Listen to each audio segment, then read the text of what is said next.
시청자 여러분, 경기도 북부 지역의 우리 국민의힘 예비 후보들과 함께 토론하기 위해서 저는 경기도 의정부시로 왔습니다. 지금 이 사무실이 워낙 좀 크고 휑해가지고 좀 추워서요.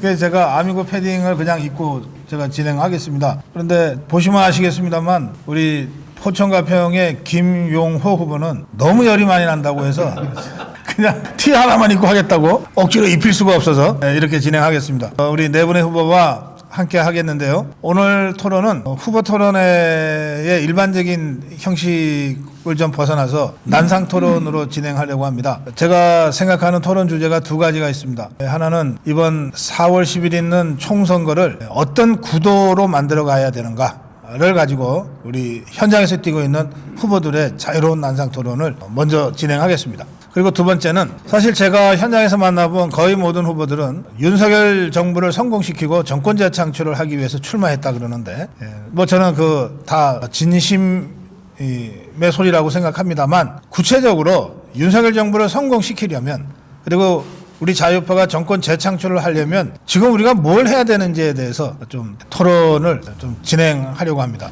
이 두 가지 주제로 오늘 네 분의 예비 후보들과 함께 아주 치열하고 뜨겁게 토론을 진행하겠습니다. 토론 방식은 먼저 주장하고 싶은 의견이 있는 분이 손 드시고 말씀하시고 다른 분이 또 손 드시면 손 드시는 분한테 마이크를 드리는 식으로 하겠습니다. 적극적으로 토론 참여하시면 여러 번 손들어서 여러 번 발언하실 수가 있고 그냥 나는 얹혀가고 싶다 그러면 가만히 계시면 됩니다. 그럴 후보는 안 계시겠지만 따라서 뭐 후보들한테 시간을 똑같이 줘야 된다. 발언 횟수를 똑같이 줘야 된다. 이런 기계적인 분배 같은 거는 제가 오늘 하지 않겠습니다. 먼저 토론 방식에 대한 설명을 드렸으니까 이제부터 우리 후보 네 분의 자기소개와 출마의 각오를 먼저 듣고 그리고 본격적인 토론으로 넘어가겠습니다. 인사 말씀은 제 오른쪽에 있는 우리 박종성 후보, 박종성 양주시 박종성 후보부터 하도록 하겠습니다. 네, 안녕하세요. 양주시 국회의원 예비후보 박종성입니다. 이렇게 토론회에 참석을 하게 돼서 영광스럽게 생각을 하고요. 저는 반드시 윤석열 정부의 성공을 위해 가지고 16년간 야당이 자리 잡고 있는 정권을 지역 정권을 반드시 이번에 뺏어오도록 하겠습니다. 네, 우리 아미고 여러분, 고성국 TV 시청자 여러분 반갑습니다. 전통 우파가 키워낸 여성 정치인, 경기 북부의 최초 여성 국회의원이 될 손수조입니다. 우리 동두천 연천 동두천에 새바람을 불러올 손수조입니다. 무엇보다 우리 옆에 계신 고성국 박사님이 키워주신 손수조 인사 올립니다. 반갑습니다. 네, 여러분 반갑습니다. 저는 매일경제신문사와 MBN에서 기자로 앵커로 활동하다 지난 10월부터 국민의힘 중앙당 대변인을 맡고 있는 정광재입니다. 저는 의정부시 을에 출마를 준비 중입니다. 여러 유권자들 적극적으로 만나면서 지역에 내려온 지는 다른 지역 정치인들보다는 비록 짧은 기간이지만 많은 분들의 응원과 지지 속에 힘을 내서 열심히 하고 있습니다. 경기 북부 또 의정부 발전을 10년 앞당겼다는 평가를 받을 수 있는 그런 정치인이 되기 위해서 노력하고 있고요. 의정부 시민들의 목소리를 국회에 또 국회와 중앙정부의 힘을 의정부 시민들에게 잘 전달할 수 있는 그런 국회의원이 되고자 합니다. 고맙습니다. 예, 안녕하세요. 포천가평 국민의힘 예비후보 김용호입니다. 저는 7년간 아무런 연고가 없는 호남에서 당협위원장을 하면서 좌파와 최전선에서 싸웠습니다. 이러한 투지와 소신, 전투력으로 차별받고 있는 포천 가평의 호위무사 역할을 충실히 잘하겠습니다. 그리고 나아가서 자유민주주의와 자유시장 경제 원리라는 대한민국의 헌법 가치 그리고 이 정통 보수 정당인 국민의힘 호위무사로서 열심히 잘 지키겠습니다. 감사합니다. 네 분 예비 후보의 인사 말씀을 들었습니다. 자꾸 걱정이 되고 신경이 쓰이네. 김용호 후보 괜찮겠어요? 아니 저 포천이 의정부보다도 조금 더 이 평균 기온이 낮기 때문에 포천에서 지냈고 또 이 친구가 제 고등학교 후배기도 한데 해병대 출신입니다. 그래서 아마 동계 훈련 이런 것들도 열심히 받았던 것 같아요. 여담입니다만은 제가 군대 있을 때 저희 부대 지휘관께서 이런 말씀을 하셨습니다. 저놈은 저거 가스 많이 피워놓고 개마고원 떨어뜨려놔도 살아 돌아올 놈이다. 추위는 괜찮고요. 국민들의 뜨거운 성원이 있기 때문에 이점 추위는 아무렇지 않습니다. 감사합니다. 알겠습니다. 자, 첫 번째 토론 바로 들어가겠습니다. 이번 총선 국민의힘 우리 자유파가 압승을 거두기 위해서는 어떤 선거 구도를 만들어 가야 하는가? 지금부터 구도를 만들고 있는 중이에요. 어느 분이 먼저 시작하시겠습니까? 손 들어주세요. 네, 이번 총선은 도덕과 비도덕의 선거입니다. 이미 지금 보시는 국민들께서 아시겠지만 결국 선거의 얼굴이라는 게 있는데 한동훈 위원장과 이재명. 여러분 생각해보세요. 한동훈과 이재명을 딱 보셨을 때 어떤 느낌이 드세요? 한 분은 굉장히 공정하고 도덕적인 정말 그런 얼굴로서 선거를 진두지휘하시고 또 한 분은 계속 재판에 불려나가야 되는 너무나 여러 가지 이미 전과가 있는 그런 얼굴 아니겠습니까? 그렇기 때문에 지금 이 선거는 도덕과 비도덕의 선거고요. 그 두 얼굴뿐만이 아니고 각 당에 나서는 선수들도 도덕적인 사람, 그리고 비도덕적인 사람을 확실하게 구분해서 도덕과 비도덕의 선거로 이번 총선이 가야 저는 선명한 총선을 치를 수 있다 이렇게 봅니다. 네, 어느 분이 받으시겠습니까? 제가 바로 옆에 있으니까 제가 먼저 하겠습니다. 네네. 좀 저기 손수조 후보님하고 비슷한 맥락인데요. 저도 그렇습니다. 국회의원의 특권이 지금 너무 많다고 생각이 듭니다. 지금 그 민주당에서 이제 적극적으로 활용하고 있는 불체포 특권, 면책 특권, 그런 특권들이 국회의원들이 너무 많다 보니까 이 특권을 내려놔야 합니다. 그래서 지금 저희 특권이 한 180가지가 있다고 그렇게 얘기를 하는데 그 특권을 내려놓는 것을 찬성하지 않는 그런 국민들이 없습니다. 그래서 이번에 특권들을 내려놓는 거와 또 특권을 지키게 하는 민주당과 그런 선거 구도로 갔으면 하는 그런 바람을 가져봅니다. 이상입니다. 네, 정광재입니다. 저는 이번 선거를 민주당이 갖고 가려는 프레임이 아주 명확하다고 봅니다. 윤석열 정부 2년차, 만 2년을 맞는 시기에 치러지는 선거이기 때문에 윤석열 정권에 대한 심판론을 들고 나오고 있는데 저는 사실 지난 2년간 윤석열 대통령이 일을 하려고 해도 제대로 할 수 없는 국회 환경 때문에 우리의 개혁 과제들이 실현되지 못했다고 생각하고 있습니다. 이번 총선은 윤석열 정권에 대한 심판이 아니라 2020년에 치러진 21대 국회에 대한 심판이 이루어져야 된다고 생각합니다. 지난 4년간 있었던 국회의 모습은 역대 최악의 국회라는 평가에서 자유로울 수 없을 것으로 생각하고 있습니다. 제가 현실 정치에 뛰어들겠다라고 생각한 이유도 21대 국회의 난맥상을 보면서 도저히 180석에 가까운 민주당의 의회 독재로는 우리 대한민국의 지속 가능한 성장이 불가능하다고 판단했기 때문입니다.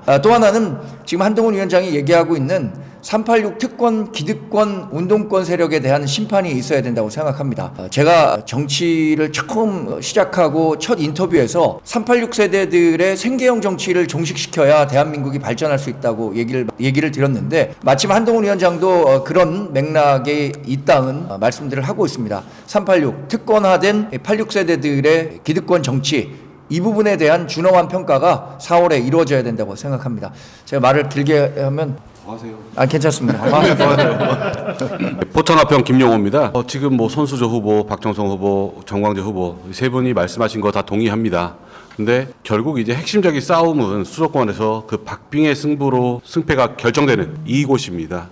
저는 지금 말씀하신 거, 세 분이 말씀하신 거 바탕 위에 정책적인 면에서 저는 좀 실용적인 면과 포퓰리즘적인 면, 이 구도로 가야 되지 않을까. 좌파 민주당은 포퓰리즘으로 나갈 겁니다. 하지만 그리고 여당이 아니거나 야당이기 때문에 아마 막 던질 거라고 예상을 합니다. 하지만 우리 정당은 국민의힘은 좀 더 현실적이고 국민들의 피부에 와닿는 실용적인 정책으로 다가가야지 박빙의 승부에서 승리를 거머쥘 수 있지 않을까 이렇게 생각을 합니다. 감사합니다. 네, 계속 받아주시죠. 네, 맞습니다. 우리 김용호 예비후보님 말씀처럼 우리는 집권 여당이에요, 여러분. 집권 여당은 그 대안에 대해서 실천을 할 수 있는 힘이 있거든요. 그 때문에 지금의 민주당처럼 무조건 막가파식으로 아주 수를 내세워서 그 덩치로 밀어붙이는 그런 정치를 종식하고 정말 현실적인 대안을 내놓고 그것을 어떻게 실천을 할 수 있느냐, 이거를 보여줄 수 있는 집권 여당의 선거로 우리는 가져가야 됩니다.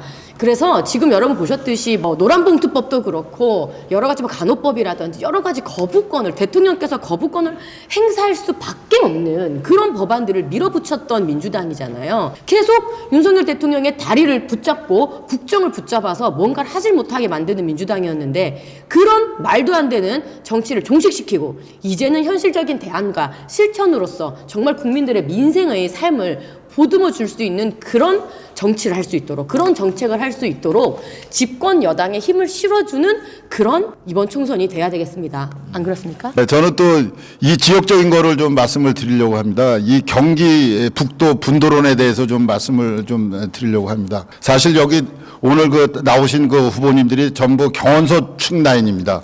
경기 북도는 대부분 경원선 축, 그 다음에 경의선 축, 그 다음에 경춘선 축으로 그렇게 세 개 축으로 나눠졌었는데, 그전에는 그 의정부를 중심으로 경원선 축이 상당히 발전이 있었습니다. 그런데 지금 최근에 와가지고는 저 경의선 쪽에는 고양시가 100만을 지금 돌파하고 있고, 그 다음에 경춘선에는 남양주하고 구리시가 이제 100만이 다 넘어가고, 그런 상황에서 지금 우리 경원서 측에서 네 후보가 있는데 이번에 반드시 국회의원이 돼가지고 국회에 입성을 해가지고 이 경원선 축이 중심으로 경기 북도가 분도가 될 수 있는 그런 어떤 주장을 좀 가지고 왔으면 좋겠다는 개인적인 의견을 말씀을 드려봅니다. 제가 말씀 중에 잠깐 떠났던 부분이 있습니다. 세대 교체와 관련한 얘기입니다. 아까 86세대 특권화된 86세대 운동권 정치를 종식시켜야 한다고 말씀드렸습니다.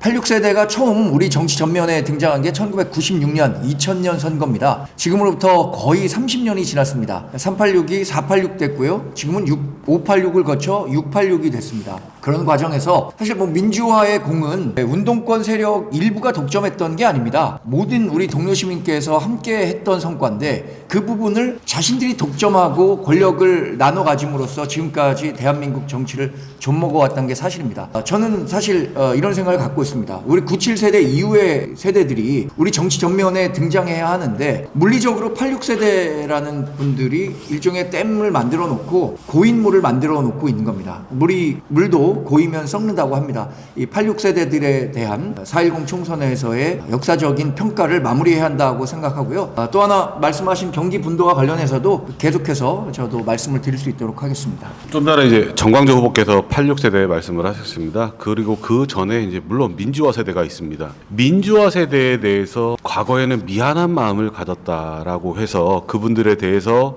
뭔가 혜택을 주려고 하고 그분들이 뭔가 하려고 하면은 그 쉽게 받아주고 하는 경향이 있었습니다. 저는 이제 좀 관점을 바꿔서 미안해하는 마음은 이제 그만하고 고마움은 고마움으로 남겨두고 이제는 미래를 보고 나아가야 되는 선거라고 생각을 합니다. 더 이상 과거에 얽매지 않고 앞으로 10년 뒤, 20년 뒤, 30년 뒤, 100년 뒤에 대한민국을 그리는 그 방향으로 나아가야지 86세대도 청산할 수가 있고 기존의 기득권 세력을 뛰어넘는 또 다른 신진 세력 그리고 경쟁하는 세력이 나올 수 있지 않을까 이렇게 생각을 합니다. 감사합니다. 그 수도권에서는 항상 뭐 사실 5% 내외의 박빙의 선거로 승패가 결론 나는 경우가 많았습니다.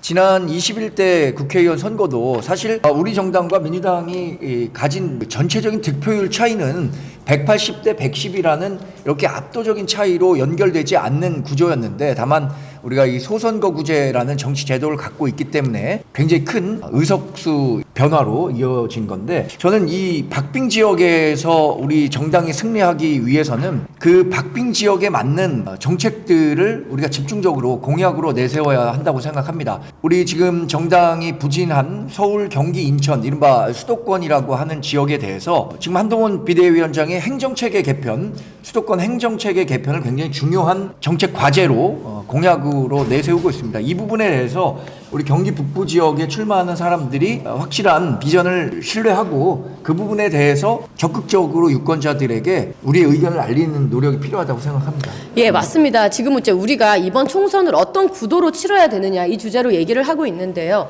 결국 말씀 주셨듯이 우리의 정책, 특히 우리 경기 북부의 정책을 우리가 한 목소리로 좀 이야기할 필요가 있는데 바로 경기 북부 특별자치도 신설 문제입니다. 이 경기 북부에서는 사실 경기 북부 특별자치도에 대한 얘기를 끊임없이 꾸준히 이야기를 해왔습니다. 뭐 남경필 지사님 계실 때부터 해서 분도 얘기는 꾸준히 나왔었죠. 하지만 여러 가지 현실적인 이유로 계속 지지부진하다가 그래도 김동연 지사께서 좀 드라이브를 걸어서 지금 분도, 특별자치도 얘기가 나오고는 있습니다. 한동훈 위원장님도 말씀하셨잖아요. 누가 이 얘기를 한 거는 상관없다. 민주당이고 뭐 우리 국민의힘이고 그 누가 말했냐 보다는 정말 우리 경기 북부 시민들께 이게 도움이 되는 일이냐, 이거에 주 안점을 가지고 이것을 가져가자라고 하셨어요. 100% 공감을 하고요.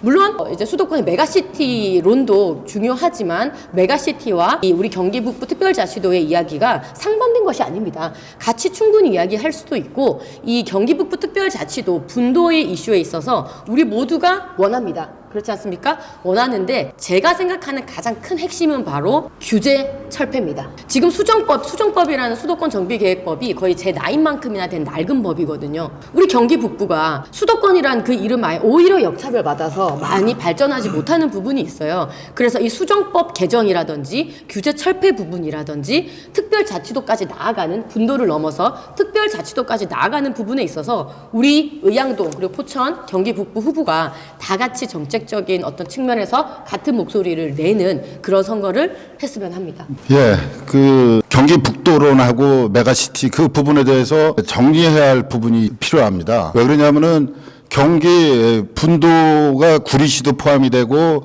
김포도 포함이 되고 고양도 포함이 되는데, 이런 그 지금 여기 도시들이 메가시티화 해가지고 서울시로 다 편입을 하려고 지금 그러고 있습니다. 그 지역들이 메가시티가 됐을 때 과연 경기 북도론이 합리성이 있느냐, 그건 또 다시 한번 고민하고 검토를 해야 할 부분이라고 생각합니다. 그래서 일단은 메가시티하고 경기 북도론을 같이 병행해서, 지금 그 한동훈 그 위원장님도 적극 메가시티 추진하겠다고 발표를 했습니다. 그래서 같이 병행을 해서 국민들한테, 주민들한테 올바르게 알려야 할 필요성이 있다고 생각이 듭니다. 사실 이 문제와 관련해서 저는 한동훈 비대위원장과 좀 심도 있는 논의를 할 기회도 있었습니다. 그 통도사를 방문하는 수행 일정 중에 경기 분도 문제가 좀 부각이 됐고요. 이 부분에 대해서 국민의힘이 갖고 있는 정치적 스탠스가 뭐냐라는 질문을 주셔서 제가 김동연 지사가 후보 시절에 내걸었던 공약, 또 김은혜 후보 시절에 내세웠던 정책적인 그 방안들에 대해서 얘기를 드리고, 또 경기 북도에 위치한 분들의 민심이 어떤가에 대해서도 좀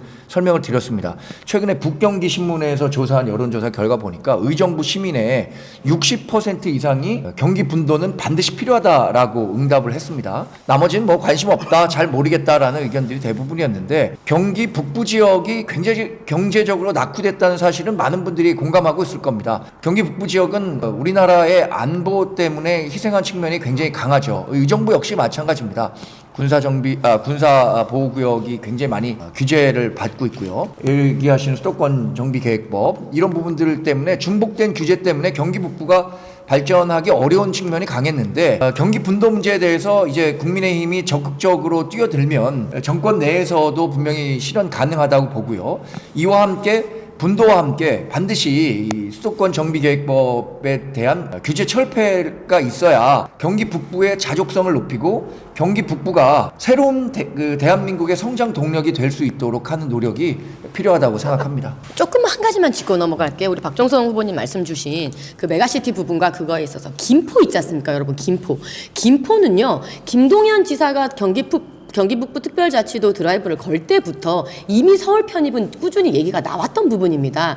그래서 갑자기 김포가 서울 편입되는 게 지금 갑자기 나온 얘기가 아니라, 사실 김동연 지사가 내걸었던 경기 북도에 대한 얘기가 나올 때 그 여러분 팜플렛 한번 보시면 아시겠지만 이미 경기 북도 팜플렛에 김포는 빠져 있어요. 예. 그래서 이미 김포의 서울 편입에 대해서는 이제 알아서 하라고 이미 떼놨던 부분이기 때문에, 이거에 대해서 왜 지금 갑자기 김포가 서울로 편입되느냐 하는 것은 지금 이슈가 밖으로 나와서 그런 것이지, 이미 김동연 지사가 그린 그 안에서부터도 서울로 편입되는 것이 가 있었다라는 이 부분을 조금 한번 짚고 넘어가면 좋겠습니다. 예, 김용호입니다. 김포가 만약에 서울로 편입되는 그것은 이제 서울의 메가시티 정책의 신호탄이 될 거고요.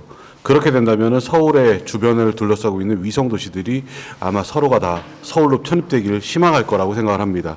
그런 경우에 지형적으로 경기도를 지도로 놓고 봤을 때 사실 남도와 남쪽 지역과 북쪽 지역의 지리적인 차이는 더 극명해질 거라고 생각이 들고요. 그러면 오히려 더 분도로는 힘을 받을 거라고 생각을 합니다. 근데 하나 확실하게 짚고 넘어가야 되는 부분은, 경기북도 분도를 주장하는 쪽 입장에서 경기북도를 왜 분도시켜야 되느냐라고 하는 거는, 경기북도가 남쪽 지역에 비해서 북부 지역이 많이 낙후가 돼 있기 때문에 이에 대한 차별적인 부분을 보완하기 위해서 격차를 해소하기 위해서 해야 된다는 겁니다. 근데 과연 서로가 다 경기 북부에 있는 위성도시, 남부에 있는 위성도시가 다 서울로 편입되기를 희망하는, 그래서 서울이 메가시티화 되는 그 과정 속에서 과연 분도와 남도의 현실적인, 북도와 남도를 갖다가 분도하는 게 현실적으로 이익이 될 수 있는지도 한번 좀 생각을 해볼 필요는 있고요. 또 하나, 지금 현행 지방자치법에는 특별행정구역을 설치할 수 있는 근거 규정은 있습니다. 저는 오히려 의정부도 마찬가지고, 의정부도 사실은 수많은 미군 부대라든가 이런 부분 때문에, 그 다음에 어쨌든 그 군사시설 보호법에 의해서 규제를 받고 있는 지역이고, 동두천, 연천, 양주도 마찬가지고, 포천, 가평 모두 이 규제에 대해서 자유롭지 못한 지역입니다. 이 규제라는 게 어떤 문제가 있냐면요, 전라도나 경상도, 충청도 같이 그 일부 지역, 그 지역의 일부 지역에서 이제 인구가 감소하는 거는 사실 어떤 규제로 인한 직접적인 효과로 인해서 인구가 감소하는 게 아닙니다. 이 옆에 있는 도시가 커지면서 반사적으로 인구 유출 때문에 그런 거거든요. 하지만 경기 북부 지역 같은 경우는 좀 논외입니다. 좀 다른 이유인데, 직접적인 규제가 있기 때문에 발전을 하지 못해서 인구 유출되는 면이 큽니다. 그러니까 반사적인 효과냐 직접적인 효과냐, 규제로 인한 직접적인 효과가 경기 북부 지역에는 치명타가 되고 있는데요. 이 부분을 극복하고 정부 지원을 이끌어내기 위해서는 오히려 특별행정구역 논의도 한 번쯤 해봐야 되지 않을까 생각합니다.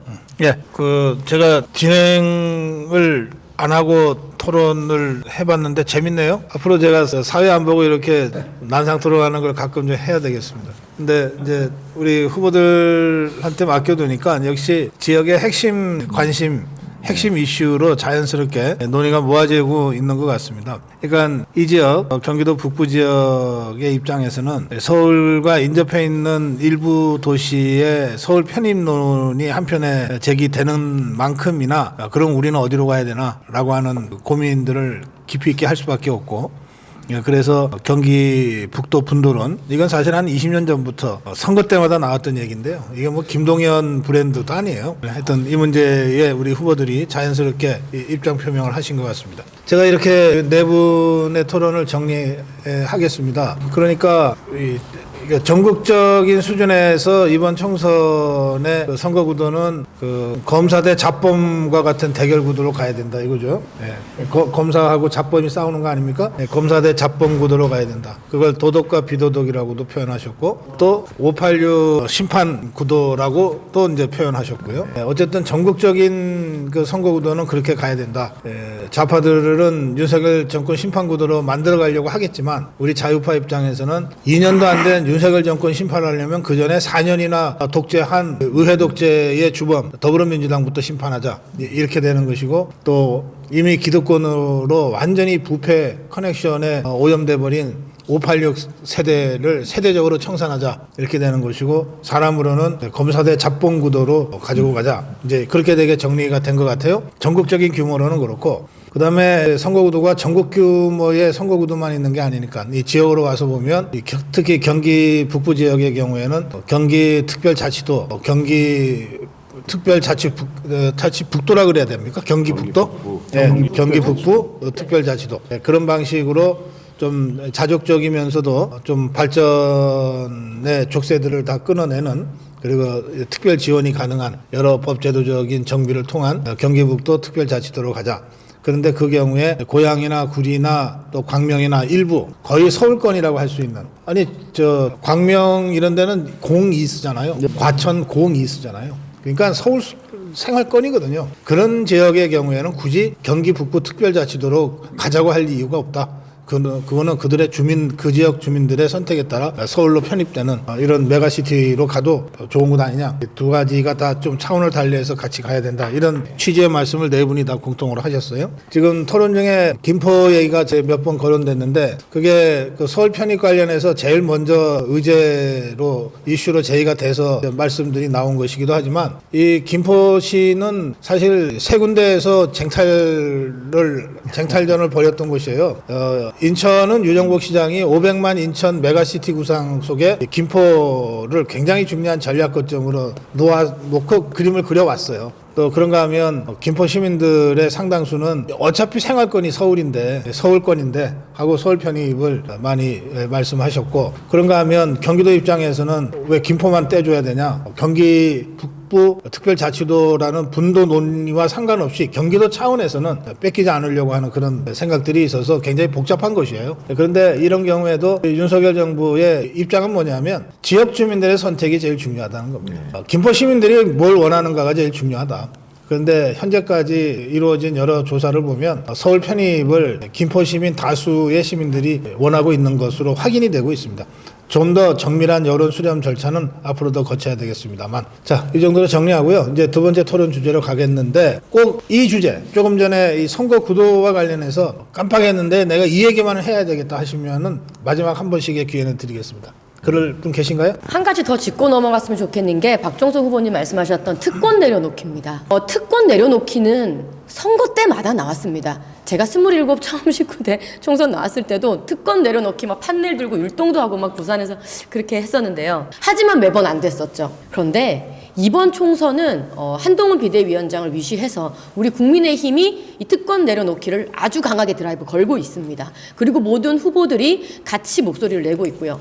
하지만 민주당 따라합니까? 절대 못 따라합니다. 왜요? 이재명 당 대표부터 특권의 방탄을 둘러싸고 있지 않습니까? 그렇기 때문에 이번 총선은 그야말로 우리가 이 특권 내려놓기, 국민들께서 원하시는 이 특권 내려놓기를 외치면서 선거를 치를 수 있다고 생각을 하고요. 특히나 중요한 국민의힘 내부의 공천에 있어서도 뭐니 해도 총선의 공천이 핵심 아니겠습니까? 그 공천에 있어서 정말 특권으로 둘러싸여 있는 이재명 방탄 같은 그런 행동을 하는 그런 후보들은 완전히 배제시켜야 합니다. 특권 내려놓기에 정말 온몸을 바쳐서 희생하고 던질 수 있는 그런 후보가 누구예요? 손수조 같은 아니, 박종성 같은 완전히 배제해야 되는 후보들을 완전 배제해야 되는 후보는 고성국 박사님께서 알고 계십니다. 그런 공천이 제대로 이뤄지는 총선이 되어야 된다는 말을 다시 한번 드리고 갑니다. 이름을 얘기해요?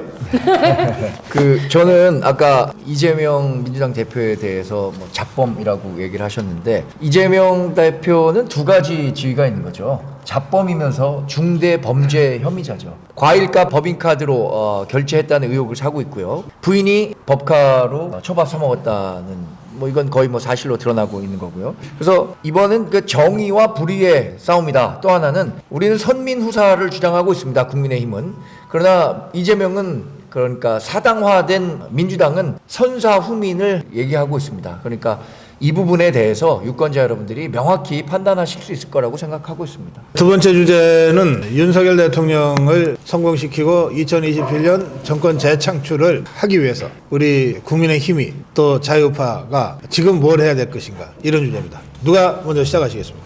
윤석열 정부가 성공을 하기 위해서는 가장 먼저 사법 리스크가 상당히 많고 도덕적으로 퇴력한 민주당의 대표를 구속시켜야만 성공할 수 있다고 생각이 됩니다. 모시가 있어요? 왜냐하면 윤석열 정부를 탄생시킨 것도 사실적으로 사법 리스크가 많은 그분을 구속시키라는 국민들의 언명입니다. 그런데 여태까지 그 주변만 뭐 4사람인가요? 5사람이 자살을 하고 또 그와 관련된 분들이 20여 명이 넘게 구속돼 있는데도 불구하고 정작 그분은 안 가고 있습니다. 국민들이 여기에 답답해하고 있는 거예요. 그래서 반드시 이번에 그분을 구속을 시켜가지고 국민들의 어떤 마음을 속 시원히 좀 해줬으면 좋겠다는 그런 생각이 듭니다. 이상입니다. 윤석열 정부의 성공 조건 중에 가장 큰 건 저는 의회 권력의 회복이라고 생각합니다. 지금 2년 정도 시간이 지났잖아요. 우리 윤석열 정권이 탄생한 지. 그런데 우리 정권이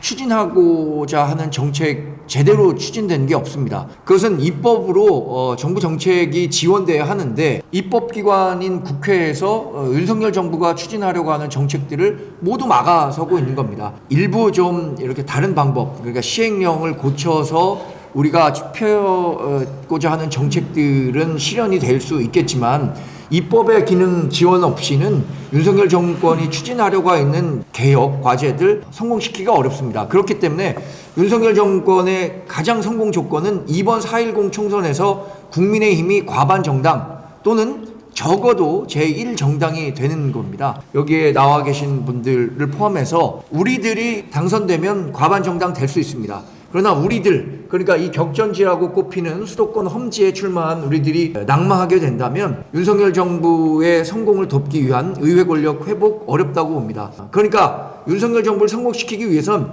저희들의 노력도 중요하지만 저희들에게 힘을 실어줄 수 있는 유권자 여러분들의 힘이 절대적으로 필요한 상황입니다.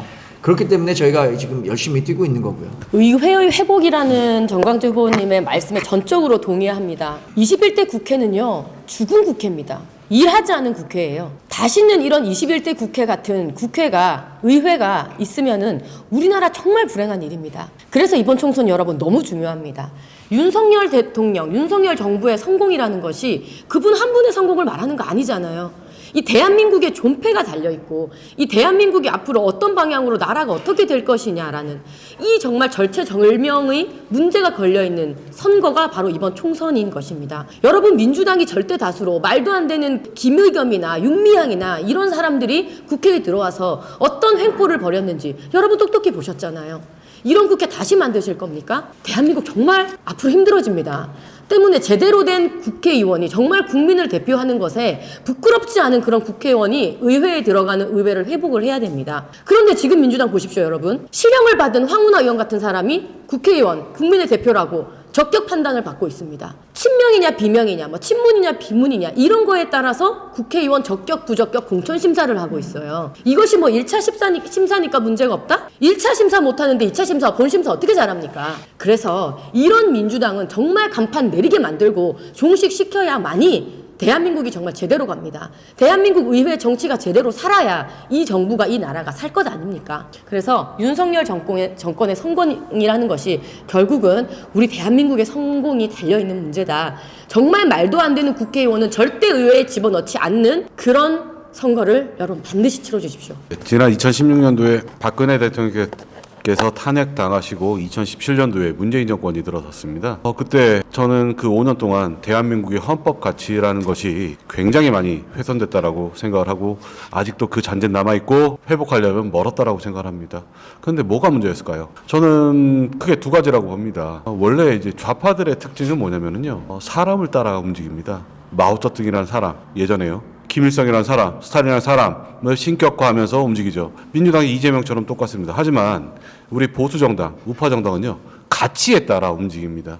하지만 그 당시에 우리 당, 새누리당은 가치가 실종되고 사람 따라 움직였었습니다. 흔히 말해서 개파 정치였죠. 저는 우리 정당, 우리 국민의힘이 소수 정당이 되더라도 우리가 이 윤석열 정권을 지켜야 됩니다. 그러기 위해서는 지금 이 3분의 1밖에 안 되는 의석이라도 가치에 따라 뭉쳐지고 움직일 수 있는 이런 시스템이 되어야 한다고 생각을 합니다. 그래서 저는 제일 먼저 필요한 것은 이번 총선도 중요하지만 그 총선에 당선되는 국민의힘 국회의원들이 가치에 따라 움직일 수 있는 이 가치의 소중함, 대한민국 헌법 가치의 소중함을 절실히 가졌으면 좋겠고요. 두 번째로, 좌파의 어떤 공격으로부터도 방어할 수 있는 전투력을 좀 함양했으면 좋겠습니다.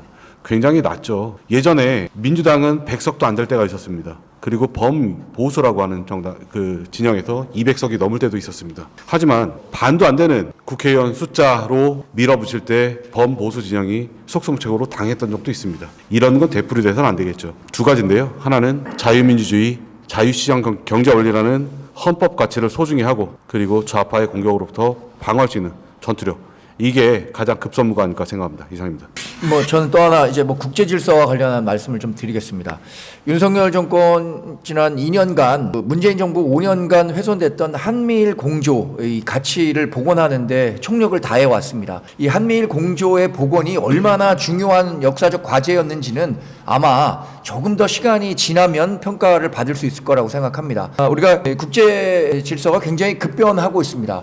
과거에 자본과 기업의 국적이 그게 왜 중요한가라는 부분에 대해서 좀 간과한 부분이 있습니다. 그러나 우크라이나와 러시아 전쟁 이후, 또 중국의 패권화 이후 얼마나 이 자본과 기업의 국적이 중요해졌는지 모릅니다. 이른바 밸류체인이라고 하는 거기에 속한 기업들이 어느 진영에 속해 있는가에 따라서 이 세계 시장에서 경쟁력이 완전히 달라지는 상황에 놓여 있습니다. 윤석열 정권이 복원한 한미일 공조 흔들림 없이 가야 합니다. 중국이라는 나라, 그러니까 우리가 문재인 정권 시절에 지나친 친중화로 인해서 우리의 자존감이 굉장히 떨어진 측면이 있고요. 또 하나, 중국은 항상 패권을 추구해 왔습니다. 우리나라가 중국이라는 나라에 굉장히 가까이 있다는 것 자체가 어떻게 본다면 중국이라는 거대 시장을 공략할 수 있는 축복이기도 하지만, 언제든 중국이 패권을 추구할 수 있는 그 대상이 될 수 있다는 점에서 상당히 우리가 그 지정학적으로 어려운 환경에 놓여 있는 거죠. 그래서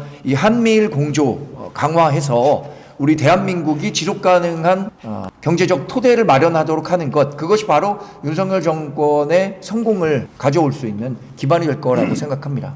저는 민생을 챙겨야 한다고 생각이 듭니다. 지금 그 선거 운동을 상당히 많이 하러 이제 서민들도 만나고 또 재래시장도 가고 그러는데요. 그분들이 얘기하는 게 물가가 너무 올랐다, 금리가 너무 올라가지고 살지를 못하겠다, 그런 얘기들을 상당히 많이 듣고 있습니다. 물론 이 물가가 오르고 금리를 오를 수밖에 없는 상황을 만든 전 정부 탓도 있겠죠. 그런데 그런 과실들이 현 정부로 지금 다 비난이 쏟아지고 있는 상황입니다. 그래서 윤석열 정부가 반드시 성공을 하려면은 물가를 안정시키고 민생을 안정시켜야 합니다. 그래야만 윤석열 정부가 성공의 길로 갈 수 있다고 생각이 듭니다. 민생 너무 중요합니다. 그 누구보다 후보자들이 지금 많은 시민분들을 만나면서 이야기를 듣고 있지 않습니까? 싸늘하죠. 싸늘합니다. 저는 부산에서도 정치했었고 지금 경기 북부로 이사 와서 경기 북부에서도 정치를 하는데요. 어디 할 것 없이 정치에 대한 환멸, 정치인에 대한 혐오 너무나 싸늘합니다. 왜요? 먹고 사는 문제에 관심 없고 지들끼리 싸운다, 이렇게 생각을 하시기 때문이에요. 이거에 대한 회복, 정치의 회복 너무나 중요한데 너무나 요원하죠. 그래서 민생이라는 부분 너무나 공감을 하고요. 그런 와중에 정말 시민분들께서 눈살 찌푸른 일들이 뭡니까? 말도 안 되는 가짜 뉴스들로 아무 우리 민생에 도움 안 되는 그런 얘기들이 나오지 않습니까? 한동훈 그 당시 장관이 뭘 불렀다 했나요? 윤도현에 뭘 불렀다고 하고 청담동 뭐 술집을 갔다고 하질 않나. 그리고 이상한 무슨 시계에 몰카 차고 가서 여사 이렇게 명품백을 던지기를 하지를 않나. 그러니까 너무나 말도 안 되는, 민생에 아무 도움이 되지 않는 그런 일들로 정치인들이 이 소모를 하는, 아무 의미 없는 그런 소모적인 논쟁을 하고 있으니 시민분들께서 보시기에는 너무 꼴보기 싫으신 겁니다. 그래서 이런 가짜뉴스와의 전쟁, 그리고 언론 환경을 다시 정립하는 문제, 이런 것들도 굉장히 중요합니다. 그래서 정말 우리 시민분들 민생에 도움되는 그런 일들을 하는 정치를 우리 스스로 먼저 빨리 회복해야 되겠다는 말씀을 또 드립니다. 좀 말씀 좀 첨언하자면, 저는 마지막 과제로는 민주당의 포퓰리즘과 싸워야 합니다. 윤석열 정권 성공하려면 민주당의 포퓰리즘, 선심성 정책, 이런 부분들 막아내야 됩니다. 예를 들어서 윤석열 정권 탄생 이후에 국회에서 통과시킨 법안들 몇 개 살펴보겠습니다. 간호사법, 양곡관리법, 또 검수완박법은 물론 이제 정권 2학기 시점에 통과된 법이긴 하지만 대표적인 포퓰리즘 법안입니다.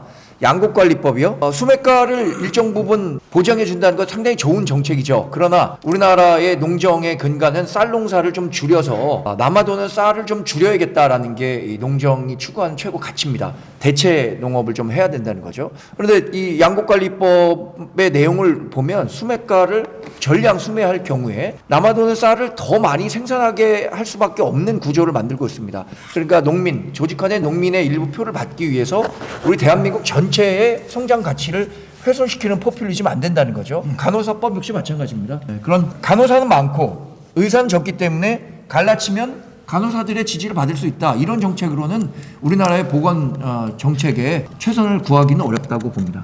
네. 윤석열 정부를 성공시키고 정권 재창출을 하기 위해서 지금 우리는 뭘 해야 될 것인가, 이런 주제로 지금 토론을 했습니다.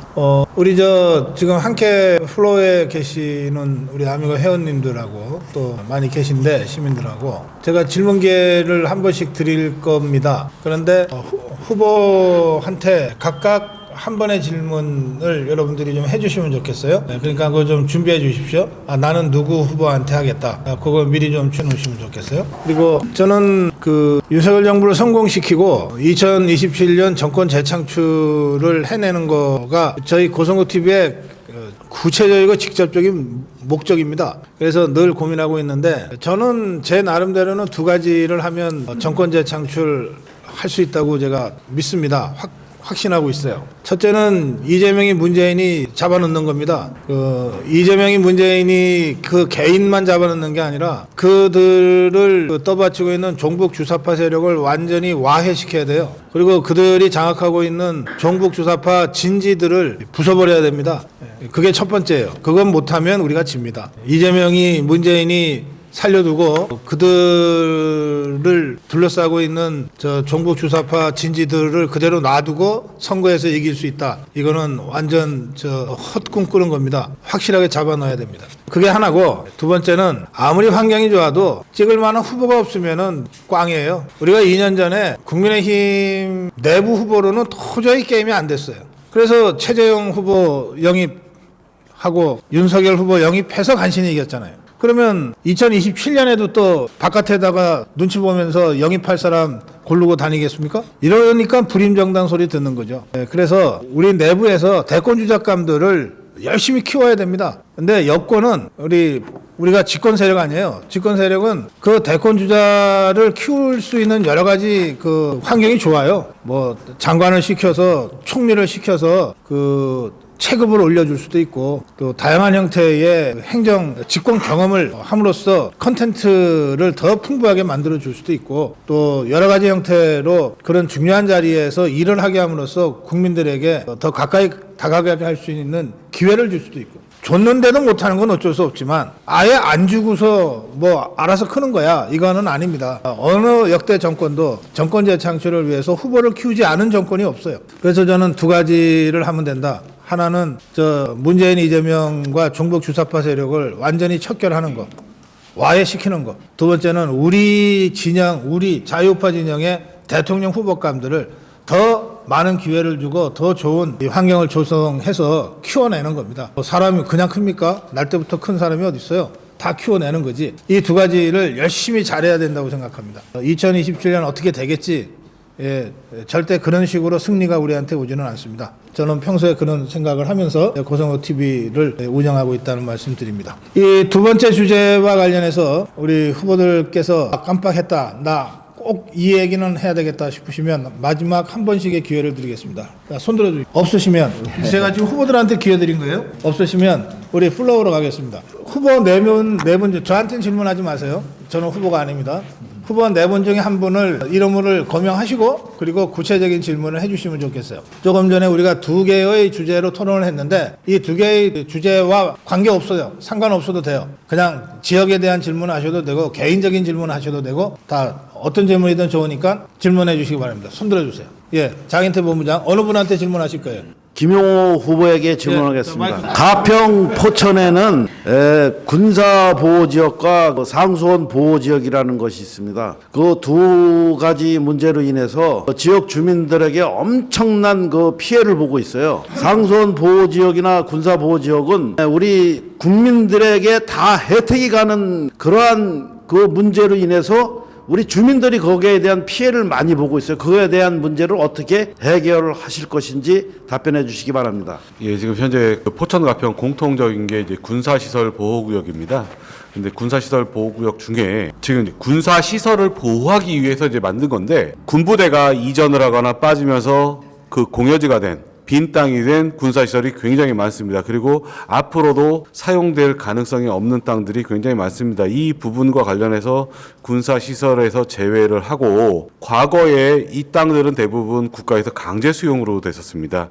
이걸 다시 지역 주민이나 지자체에다가 반환하는 절차를 거쳐서 이 땅을 주민들이 지역이 발전을 위해서 사용될 수 있도록 하는 게 첫 번째 목표입니다. 그렇게 될 경우에는 군사시설 보호구역, 그 범위가 굉장히 축소가 될 거로 예상을 합니다. 그 다음에 이제 가평 같은 경우는 상수원 보호구역 문제가 있습니다. 한강 수계법 적용이 되는데요. 저는 최근에 이 부분 때문에 깜짝 놀랐습니다. 가평의 상수도 물값이 서울 지역보다 더 비쌉니다. 혹시 여기 계신 분들 알고 계셨는지 모르겠는데요. 감정적으로 이해는 안 갑니다. 이론적으로는 이해가 가는데요. 감정적으로 이해가 안 가는 게 서울에 깨끗한 물을 공급하기 위해서 가평이라는 지역이 희생을 당하고 있습니다. 희생을 하고 있는데요.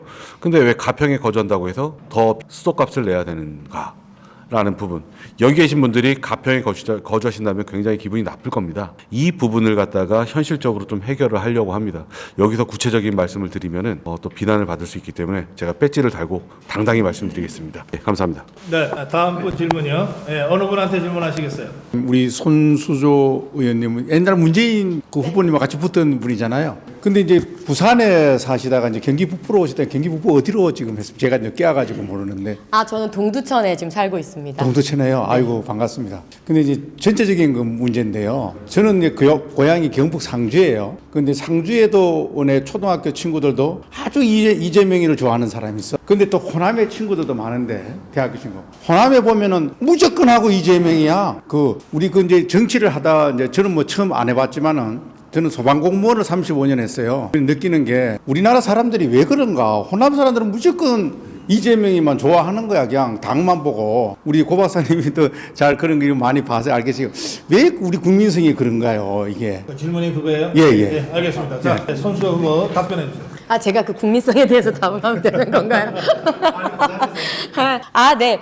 저는 맞아요. 부산에서 태어나고 부산에서 자라서 당시 19대 총선 때 문재인 대항마로 그때 27 나이에 출마를 했었습니다. 그 이후에 또 장제원 의원과 또 맞붙었던 경험도 있고요. 그때 문재인을 못 잡는 바람에 이게 우리나라가 어려워졌어요. 이제 손수조 원제론을 지금 말씀 주시는 것 같은데. 하지만 문재인을 아주 꽁꽁 묶어놨던 저 손수조는 여러 가지 또 파고를 겪으면서 2016년도에 부산을 떠나왔습니다. 눈물을 머금고 이제 떠나왔어요. 그러고 제가 정말 운명처럼 장례지도사라는 직업을 만나게 됐고 장례지도사를 활동하면서 경기 북부 팀장이 되었습니다. 그러면서 경기 북부라는 지역이 또 저에게 운명처럼 이렇게 오게 됐고 지금 이사 와서 살고 있는지 좀 됐습니다. 그래서 저는 멈춰왔던 저의 12년간의 어떤 정치적인 역량과 이 인맥이며 이 모든 것을 멈출 때가 아니라 더 가열차게 내가 일하면서 봐왔던 경기 북부의 문제에 대해서 일을 해야 되겠다라고 해서 지금 경기 북부에 살고 있어요. 예. 그래서 경기 북부를 위해서 일하고자 지금 이제 지내고 있고요. 넘어가서 부산에서는 제가 부산 사상구에서 출마를 했었는데 거기만 하더라도 무조건 당보고 찍어주지는 않았어요. 우리 동두천 역시 마찬가지입니다.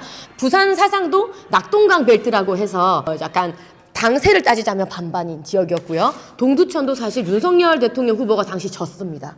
이재명 후보가 이겼던 어떻게 보면 당세가 반반인 지역이에요.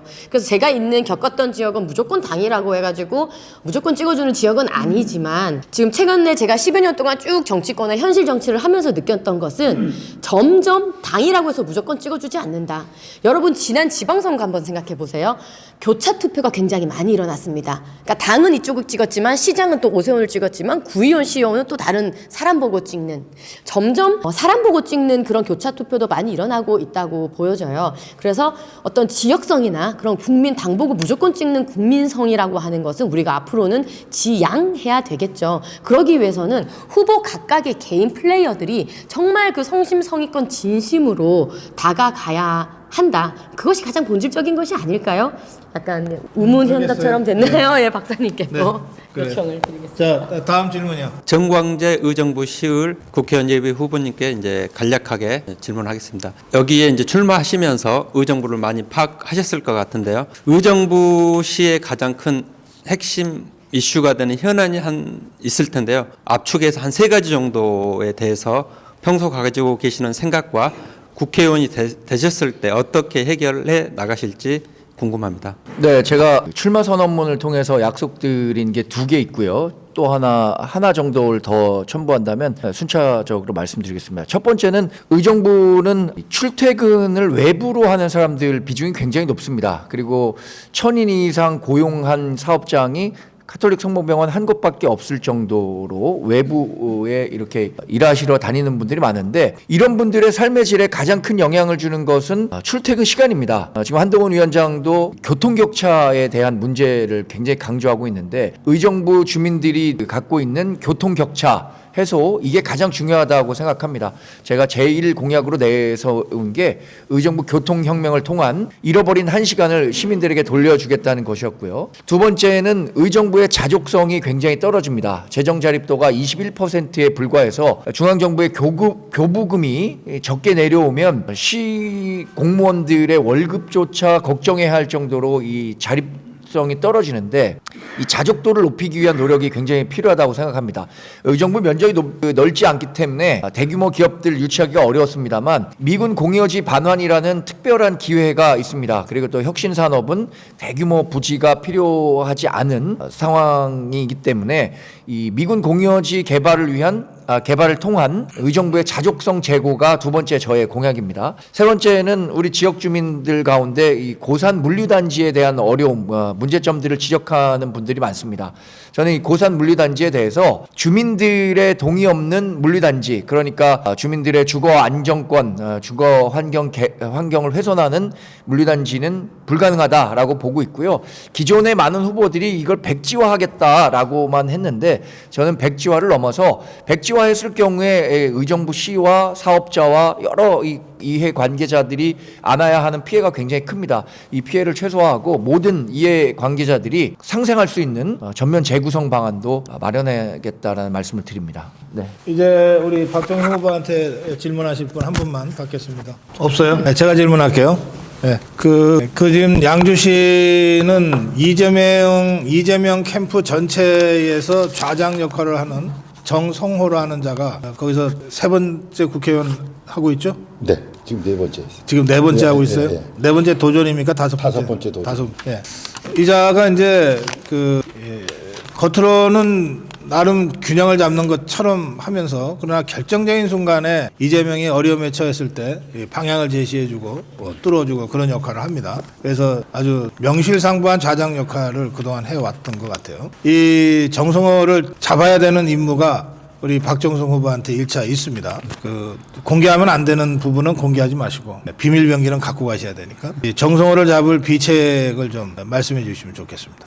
예, 지금 양주시에는 지금 고 박사님이 말씀해 주신 대로 이재명이 좌장 4선의 중진 정성호 의원이 있습니다. 근데 이제 저도 이제 양주가 고향이고 양주에서 공직 생활을 하고 양주에서 평생을 지냈기 때문에 누구보다도 정성호 의원에 대해서 잘 파악을 하고 있습니다. 정성호 의원은 누가 와도 안 됩니다. 정성호 의원은 승수쌓기를 만들어 줄 뿐입니다. 그러나 박종성은 다릅니다. 정성호 의원이 최근에 상당히 많이 그런 부분들이 나오는데, 지금 정치적으로 이중성들이 계속 나타나고 있습니다. 그런 부분들을 지금 주민들이 그 실체를 많이 알아가고 있고 많이 알고 있습니다. 그래서 그런 부분들이 바로 시민들에게, 유권자들에게 전달이 된다면은 반드시 이번에 심판을 해줄 거라고 보고요. 또 제가 꼭 확실히 의원이 될 수 있다는 그런 자신감은, 제가 평생을 같이 양주와 같이 했기 때문에 지지 기반이 상당히 많이 있습니다. 초등학교, 중학교, 고등학교 동문들의 지지 기반. 제가 지금 덕정중학교 총동문 회장을 맡고 있습니다. 동문회의 어떤 그런 지지 기반이라든가, 제가 공직생활을 떠나서 공직생활 해도 전 현직 공무원들이 적극적인 지원이 있습니다. 지금도. 그 다음에 양주시의 자원봉사 센터장을 했는데 3년간 했습니다. 이 자원봉사 센터의 봉사자들이 한 6만여 명이 있습니다. 그래서 나는 그분들은 잘 모르지만은 그분들은 저에 대한 어떤 업무 성과나 성품을 잘 알기 때문에 저를 적극적으로 지지해 줄 거라고 확신을 하고 있습니다. 그래서 요번이 이재명의 어떤 도덕적으로 퇴락한 사법 리스크가 많은 이재명이 좌장이라고 불리는 정성호를 반드시 무너뜨릴 절호의 찬스라고 생각을 하고선 반드시 그렇게 하도록 하겠습니다. 예, 아까 우리 소방에 계셨던 분의 질문에 대해서 우리 손수호 후보가 좀 포지티브한 그런 차원의 답변만 하셔가지고 제가 약간 좀 보완은 해드려야 되겠다 싶습니다. 정치인들한테 지지자가 생기는 건 너무나 당연합니다. 여기 우리 네 분의 후보도 다 열렬히 응원하고 지지하는 후보들이 많이 지지자들이 있을 거예요. 그런데 노무현이하고 문재인이하고 이재명이의 지지자들은 우리가 통상적으로 보는 정치 지도자들에 대한 지지자들하고 좀 성격이 다릅니다. 노무현의 지지자들은 노사무라고 불렸고요. 문재인의 지지자들은 대깨문이라고 자기들을 불러달라고 그랬어요. 그리고 이재명의 지지자들은 개딸이라고 불러달라고 그랬어요. 또 조국이 파렴치한 범죄 행각이 드러났을 때 조국이를 사수하겠다 그러면서 나섰던 조국이 지지자들은 아예 우리가 개싸움은 우리가 하겠다고 개싸움 본부라고 하는 것까지 만들었어요. 천박하기 이를 데 없어요. 물론 저것들은 이게 줄임말이다. 원뜻은 이렇다고 설명을 하는데 개딸 그러면 개혁의 딸을 줄여서 개딸. 대깨문은 대가리가 깨져도 문재인인데 줄여서 대깨문.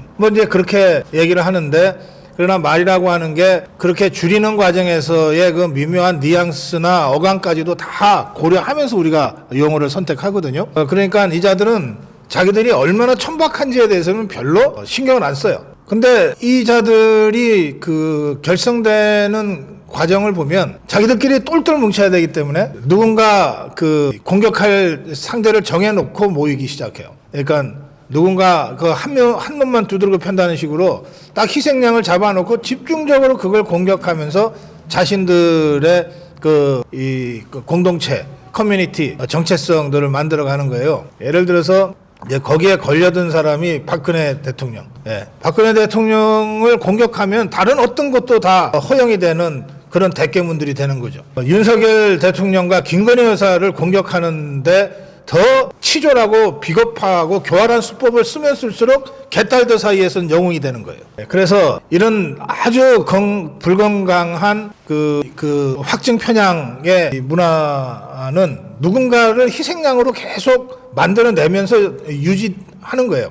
이게 희생자가 없으면은 먹을 거리가 없어서 굶어 죽는 것과 비슷하게 사그라진다고요. 그러니까 끊임없이 적을 만들어내고 그렇게 하는 거죠. 그 과정에서 자기들끼리의 동료의식이 점점 강해지기 때문에 나는 이재명이가 무슨 죄를 저질러도 하여튼 나는 이재명이야 라고 하는 이상한 사람들이 생기는 거예요. 그러니까 비정상적이죠. 그러니까 이재명이 뿐만 아니라 개딸들도 나는 정말 그 사람들의 정신건강을 걱정해야 된다고 생각합니다. 대깨문들도 마찬가지입니다. 그 중에 이제 가끔, 어쩌다 정신 든 사람들이 이제 나오죠. 나 원래 대깨문이었는데 생각해보니까 너무 쪽팔려요. 그때 생활이. 그러면서 커밍아웃 하는 사람들이 가끔 나옵니다. 아직 개딸들 중에는 그런 사람들이 안 나온 것 같아요. 왜냐하면 이재명이는 아직 안 죽은 것처럼 보이거든. 우리 눈에는 곧 죽을 것처럼 보이는데 개딸들한테는 영원히 살아서 3년 후에 대통령이 될 것 같이 보이거든요. 그러니까 버티는 겁니다. 그런데 저 개딸들은 이재명이가 감옥 가는 순간 절반 이상 떠납니다. 이게 무슨 가치를 주러 모인 집단이 아니거든요. 윤석열 대통령, 김건희 여사에 대한 증오로 모였기 때문에 이재명이가 살아있는 동안에는 개딸들이 흩어지지 않겠지만 이재명이 이제 죽었네라고 생각하는 순간 모여있을 이유가 별로 없어요. 또 다른 누군가를 찾아갈지는 모르겠지만 한국 문화, 한국의 정치 문화가 그런 점에서 매우 위험하고 천박스럽게 전락했습니다. 그 결정적인 출발이 문재인의 대깨문 그리고 이재명의 개딸로부터 비롯됐다. 그렇게 제가 말씀드립니다. 5분밖에 시간이 없다고 자꾸 고성범 본부장이 저를 압박합니다. 그래서 이제 마무리해야 되겠습니다. 저는 여러분들하고 더 하고 싶은데 저 고성범 때문에 어쩔 수가 없네요. 우리 김용호 후보부터 마무리 인사 말씀 이렇게 조금 5분 조금 지나도 돼요. 사실 좀 빨리 가면 되니까. 포천가평 예비후보 김용호입니다. 제가 정치 활동을 시작한 지는 지금 한 약 8년 정도 됐습니다. 지난 7년 동안은 호남에서 싸움만 좀 많이 했었습니다. 비판하는 일도 사실은 어떻게 보면은 생산적인 일이 될 수도 있지만은 제 스스로가 돌아왔을 때 남는 거는 별로 없었습니다. 근데 염치불구하고 다시 고향으로 와서 일 좀 하고 싶다는 생각에 이번 선거에 도전하게 됐습니다. 포천 가평에 계신 주민 여러분 그리고 대한민국을 사랑하는 자유민주주의를 사랑하는 국민 여러분, 저 김용호에게 많은 힘을 주십시오. 일 열심히 해서 보답하겠습니다. 일할 수 있는 김용호 꼭 기회해 주십시오. 감사합니다. 네, 저는 의정부시 을 예비 후보 국민의힘 대변인 정광재입니다. 23년 넘게 중앙 언론사에서 언론인으로 활동하다가 현실 정치를 선택하는 데는 어떻게 고민의 깊이가 깊지 않을 수 있었겠습니까? 의정부시와 또 대한민국의 정치 혁신을 반드시 이뤄내겠다는 각오로 사람들이 말하는 가시밭길에 들어섰습니다.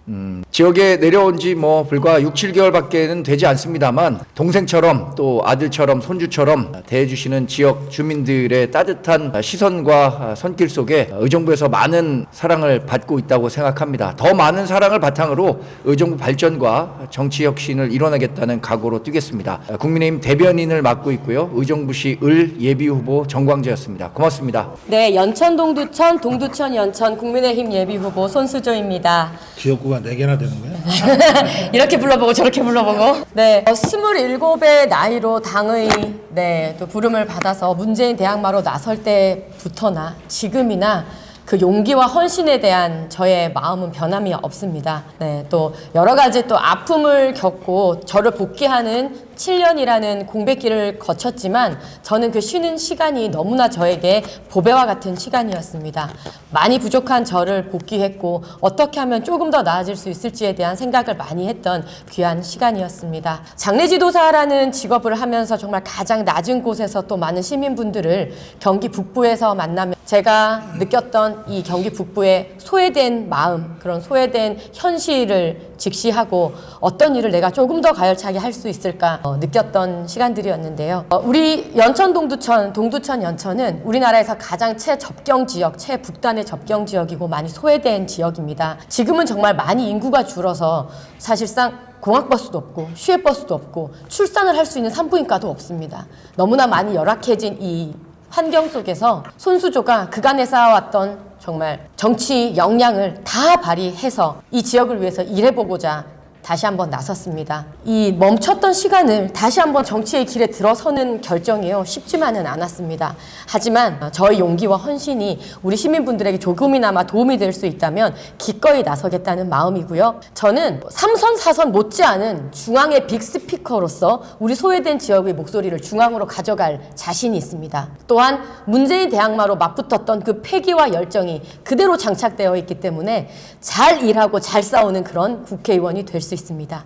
끝으로 리더스 클럽이라는 정책 연구 기관을 제가 현장에서 이끌었기 때문에 누구보다 필드의 그 목소리를 잘 정책으로 반영하는 아주 현실감 있는 정책을 잘 해나갈 야무진 일꾼이라는 점을 다시 한번 말씀드리고 싶습니다. 손수조와 손잡고 여러분 함께 가시면 길을 만들 수 있습니다. 많이 응원해 주십시오. 예. 산부인과는 있는데 출산을 할 수가 없어요. 출산. 그런데 장례 지도사 손수조는 있습니다. 자, 박정성 후보.